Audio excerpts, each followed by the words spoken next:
Hi friends, welcome back to एक online point. आज की इस वीडियो में कुछ इंपॉर्टेंट जानकारी विल्ट्रॉन के अकॉर्डिंग मैं लेकर आया हुआ हूं। जैसे कि आप लोग कुछ सवाल बहुत ही ज़्यादा कमेंट कर रहे थे, टेलीग्राम पे पर्सनली मैसेज करके पूछ रहे थे कि सबसे इम्पॉर्टेंट जो आपका क्वेश्चन था कि ट्रांसफ़र होगा या नहीं, यानी कि जिनकी ज्वाइनिंग हो गई है और जो लोग होम डिस्ट्रिक्ट लेना चाहते थे उनको कोई अदर डिस्ट्रिक्ट मिल गया है और वो अपने होम डिस्ट्रिक्ट आना चाहते हैं। जाहिर सी बात है, सभी अपने होम डिस्ट्रिक्ट में रहकर कार्य करना का चाहते हैं। तो अगर वो अपने होम डिस्ट्रिक्ट आना चाहते हैं तो उनका ट्रांसफ़र हो पाएगा या नहीं हो पाएगा, इसके बारे में मैं आपको जानकारी दूंगा। साथ में ज्वाइनिंग के बाद क्या वर्क करना पड़ेगा वो मैं आपको बताऊंगा, क्योंकि आप लोग बहुत ज़्यादा कमेंट कर रहे थे कि बहुत ज़्यादा आपके अंदर घबराहट है जिनकी ज्वाइनिंग अभी नहीं हुई है, ठीक है, या जिनको ऑफर लेटर वगैरह आया हुआ है कि वहाँ पर जाके हमें काम क्या करना पड़ेगा। ठीक है, नए कैंडिडेट को इन हैंड कितनी सैलरी मिलती है फ़िलहाल इसके बारे में हमने बहुत पहले से वीडियोस अपलोड कर दिए हैं। नया सैलरी चार्ट भी 2021 का दिखाया था,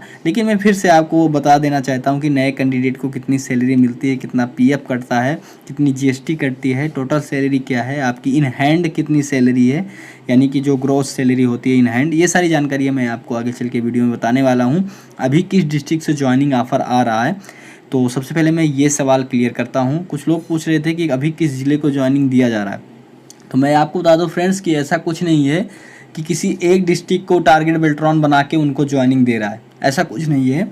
बेल्ट्रॉन सभी को ज्वाइनिंग दे रहा है, लेकिन प्लस पॉइंट वहाँ पर ये है, मान के चलिए आप पूर्णिया डिस्ट्रिक्ट से हैं, ठीक है, और पूर्णिया डिस्ट्रिक्ट में रिक्वायरमेंट खाली है या पूर्णिया डिस्ट्रिक्ट के आसपास के ज़िलों में रिक्वायरमेंट खाली है, आपको पता है, तो आप लोग क्या कीजिए, एक ग्रुप बना के जो लोग जाके डीएम साहब को यानी जिला कार्यालय में जाके आवेदन देते हैं, लेटर देते हैं, और एक बार मत दीजिए, महीने में कम से कम 2 बार ये लेटर आप जाके दीजिए।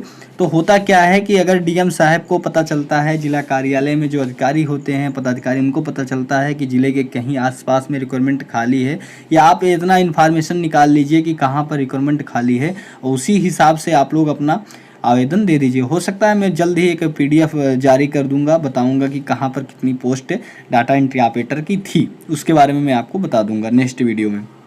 तो उस हिसाब से आप लोग जाइए, डीएम साहब को आवेदन दीजिए, तो डीएम साहब वो आवेदन उठा के बेल्ट्रॉन भेज देते हैं। तो बेल्ट्रॉन में होता क्या है, तो वो लोग आवेदन देखते हैं, तो फिर उसी हिसाब से वो अपना ऑफर लेटर जारी करते हैं। ये एक प्लस पॉइंट होता है आवेदन देने से अपने जिला कार्यालय में। तो आप लोग एक ग्रुप बनाकर अपने जिला कार्यालय में आवेदन जरूर दीजिएगा यदि आपको जल्द से जल्द ज्वाइनिंग लेनी है तो, ठीक है। तो इस हिसाब से बेल्ट्रॉन भी ज्वाइनिंग दे रहा है जहां से अधियाचना मांगी जा रही है। फिलहाल बेल्ट्रॉन अपने हिसाब से भी ज्वाइनिंग दे रहा है, ऐसा नहीं है कि किसी एक डिस्ट्रिक्ट को टारगेट बना के वो ज्वाइनिंग दे रहा है। बात यह है लॉकडाउन में ज्वाइनिंग आ रही है कि नहीं, कुछ लोग बोल रहे थे कि लॉकडाउन में भी ज्वाइनिंग आई थी कुछ लोगों को, और लॉकडाउन में ही उनको डेट मिली थी ज्वाइनिंग के लिए। लेकिन फ्रेंड्स, लॉकडाउन की वजह से जो लोग ज्वाइनिंग नहीं कर पाए हैं वो काफ़ी घबराहट में थे कि क्या उनकी ज्वाइनिंग कैंसिल कर दी जाएगी।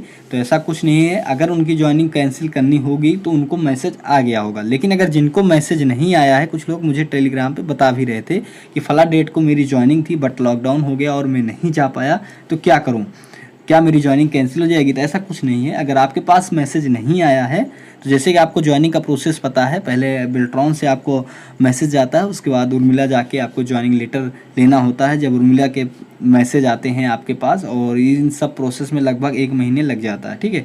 तो जिनको लॉकडाउन में डेट मिली थी ज्वाइनिंग की, वो बिल्कुल टेंशन ना लें, ठीक है। जो जैसे ही लॉकडाउन समाप्त होता है, आप जिस डिपार्टमेंट में आपको ज्वाइनिंग मिली थी सीधा आप उस डिपार्टमेंट में पहुंचिए, ठीक है। अगर आपको कोई भी मैसेज नहीं आया है तो ज्वाइनिंग के बाद सीधा आप उस डिपार्टमेंट में पहुंचिए। अगर वो लोग ज्वाइनिंग एक्सेप्ट करते हैं तो ठीक है, नहीं वरना आप फिर से उर्मिला जाके बातचीत कीजिए, आप लोगों को ज्वाइनिंग मिल जाएगी, ठीक है। अब बात कर लेते हैं कि नए कैंडिडेट को इन हैंड सैलरी कितनी मिलती है। चलिए हम आपको दिखा देते हैं इसके बारे में, फिर से सैलरी चार्ट आपको दिखा देते हैं। तो जैसे कि आप देख पा रहे हैं, ये नया सैलरी सीट है, ठीक है। यहाँ पर जो रजिस्ट्रेशन आईडी वगैरह है मैं उसको एक साइड में करता हूँ, और ये न्यू सैलरी सीट है, आप ये समझ लीजिए, ठीक है। 2021 की है आप देख पा रहे हो 28/4/2021, ठीक है। तो यहाँ पर आप आएंगे तो मैं सारा डिटेल में आपको अच्छे से समझाने की कोशिश करता हूँ। तो जैसे कि आप ईयर देख पा रहे हैं, मंथ देख पा रहे हैं, 3 मंथ की सैलरी यहाँ पर जारी की गई थी। और जैसे कि आप यहाँ पर देखेंगे, सबसे पहले प्रेजेंट डेज वगैरह दिया गया है, बेसिक, अब आपकी बेसिक सैलरी यहाँ पर दी गई है, अदर अलाउंस आप देख पा रहे हो यहाँ पर दिया गया है। उसके बाद जो ग्रोस सैलरी होती है 18,738 रुपये, अब ये ग्रोस सैलरी ही आपकी इन हैंड सैलरी है, यानी कि आप इसे समझ सकते हैं कि आपके अकाउंट में इतना ही पैसा सैलरी के रूप में आता है या आपके हाथ में मिलता है। ठीक है, जो भी न्यू कैंडिडेट ज्वाइन करेंगे उनकी मैं सैलरी की बात कर रहा हूँ। फिलहाल यहाँ पर बहुत सारे कैंडिडेट की सैलरी सीट यहाँ पर रखी गई है। जो नए कैंडिडेट हैं, पुराने कैंडिडेट हैं, सभी की मैं बात कर रहा हूँ। ये PDF आपको टेलीग्राम पर मिल जाएगा, वहाँ पर आप लोग डाउनलोड करके देख सकते हैं। उसके बाद सर्विस चार्ज करता है 550 रुपये, ये आपको इन हैंड मिलती है। ठीक है, ये जो सैलरी है इन हैंड ग्रोस सैलरी। बाकी अगर सर्विस चार्ज वगैरह ना कटता तो आपको कितनी सैलरी मिलेगी वो भी मैं बताता हूँ। तो यहाँ 550 रुपये है सर्विस चार्ज।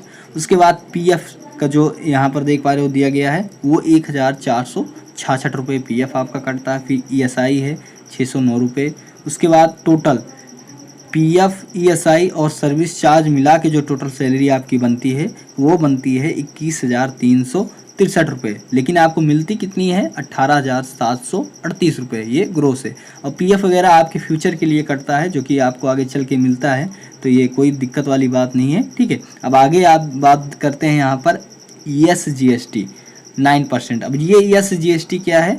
तो ये स्टेट GST होती है। ठीक है, जो कि यहाँ पर गवर्नमेंट काटती है 1,900 क्या है कि 22 रुपये आपका यहाँ पर SGST कट जाता है। उसके बाद आता है CGST यानी कि सेंटर GST। ठीक है, वो भी 9% यहाँ पर काट ली जाती है, देख पा रहे हो। ये 1,922 रुपये 22 रुपये और टोटल जो GST आपकी कटती है 3,845 रुपये 34 पैसे।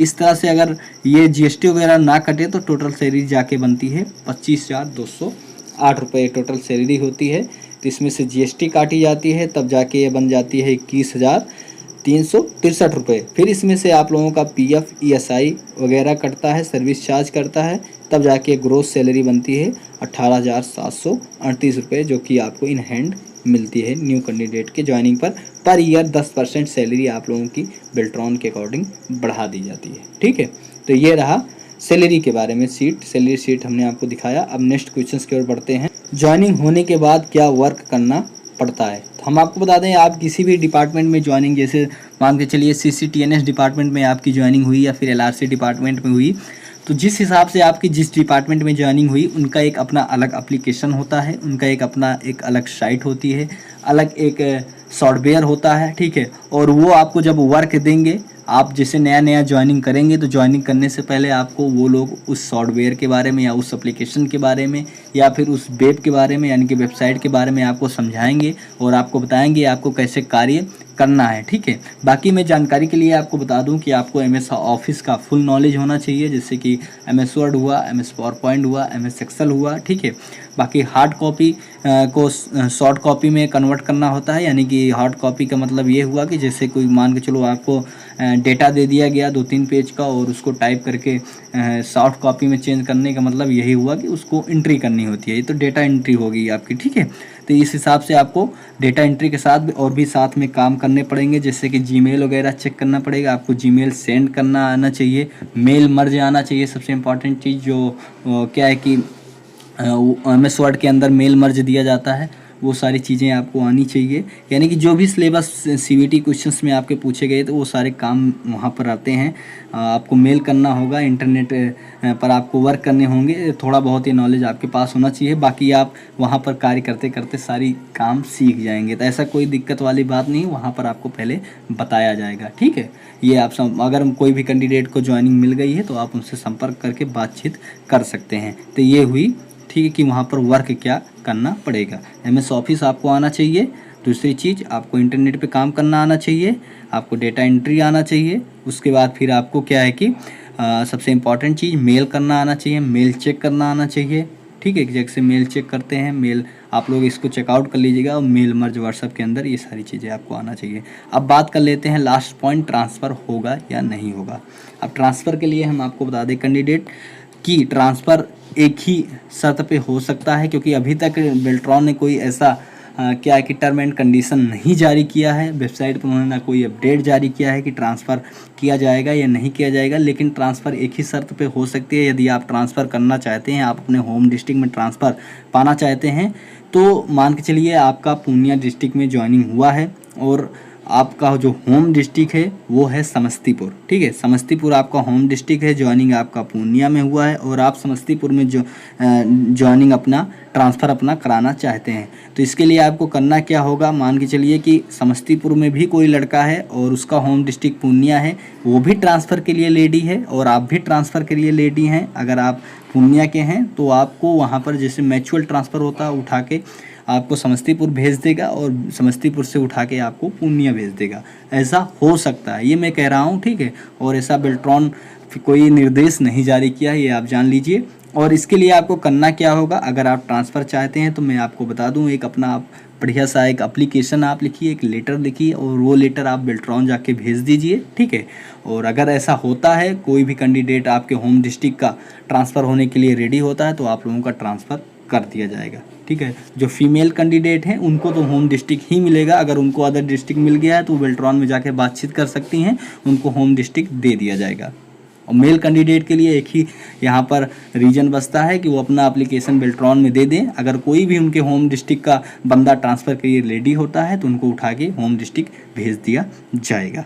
तो ये ट्रांसफ़र का कुछ नियम है, रेगुलेशन है। बाकी बेल्ट्रॉन अपना कोई नया नियम इसके लिए जारी नहीं किया है। आई होप जानकारी आपको अच्छी लगी हो। वीडियो को लाइक करें, वीडियो को ज़्यादा से ज़्यादा अपने फ्रेंड के साथ शेयर करें। फिर मिलेंगे नेक्स्ट वीडियो में, तो तब तक के लिए जय हिंद, जय भारत, वंदे मातरम।